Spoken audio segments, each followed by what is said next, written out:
Members of the committee, thank you for the opportunity to speak with you today. My name is Peter Van Valkenburg, and I'm the Director of Research at Coin Center, an independent nonprofit focused on the public policy issues affecting cryptocurrency and public blockchain networks. What is Bitcoin? Bitcoin is the world's first cryptocurrency, and it works because of the world's first public blockchain network. What does Bitcoin do? It's simple.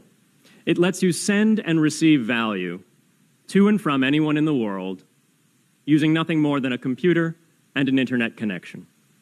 Now, why is it revolutionary? Because unlike every other tool for sending money over the internet, it works without the need to trust a middleman. The lack of any corporation in between means that Bitcoin is the world's first public digital payments infrastructure. And by public, I simply mean available to all and not owned by any single entity. Now, we have public infrastructure for information, for websites, for email. It's called the internet. But the only public payments infrastructure that we have is cash, as in paper money. And it only works in face-to-face transactions. Before Bitcoin, if you wanted to pay someone remotely over the phone or the internet, then you could not use public infrastructure. You would rely on a private bank to open their books and add a ledger entry that debits you and credits the person you're paying. And if you both don't use the same bank, well, then there'll be multiple banks and multiple ledger entries in between.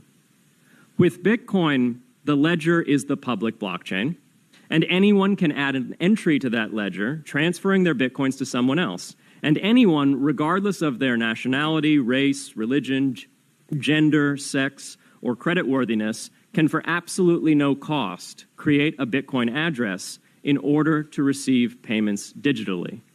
Bitcoin is the world's first globally accessible public money. Is it perfect? No.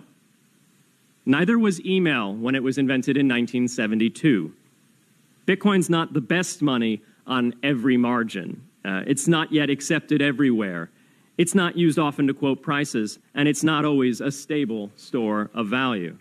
But it is working, and the mere fact that it works without trusted intermediaries is amazing. It's a computer science breakthrough, and it will be as significant for freedom, prosperity, and human flourishing as the birth of the internet. And Bitcoin is just the beginning. If we can replace private payments infrastructure, then we can replace other private choke points to human interaction as well. Now, why should we want to build more public infrastructure? Why should we embrace blockchains over corporate intermediaries? Why should we tolerate their inefficiencies and work to make them better?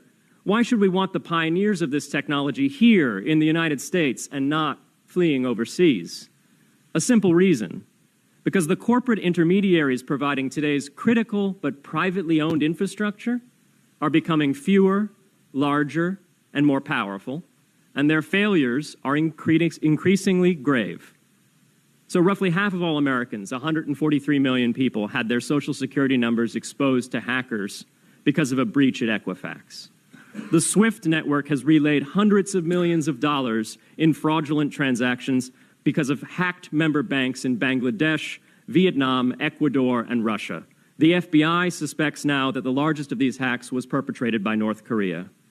Corrupt, low-level employees at an Indian bank, Punjab National, were able to fraudulently certify SWIFT messages stealing $1.8 billion. It's the largest electronic bank robbery in history. In fact, it's the largest bank robbery in history. In October 2016, an estimated 1.2 million internet-connected devices were hacked and turned into a botnet that for several hours made prominent websites unavailable across Europe and North America, including CNN and Fox News, the New York Times, and the Wall Street Journal.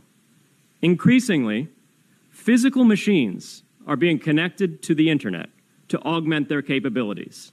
They're wired through servers that are owned and maintained by private and trusted intermediaries, the so-called Internet of Things. Pacemakers from St. Jude's Hospital have been hacked.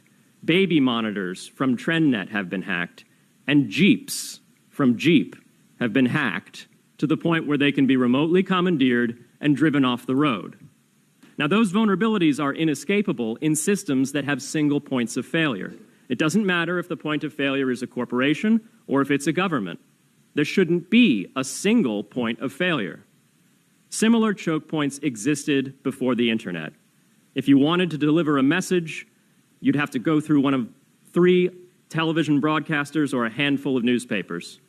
Private corporations are essential, but no critical infrastructure should rely on 1 or 2. The internet removed single points of failure in communications infrastructure and ushered in a wave of competition among new media corporations building on top of its public rails. Blockchains can similarly disintermediate critical payments and IoT infrastructure. The technology is not yet ready to answer all of those questions today, but it is our best hope. And as with the internet in the 1990s, we need a light-touch, pro-innovation policy to ensure that these innovations flourish in America for the benefit and security of all Americans.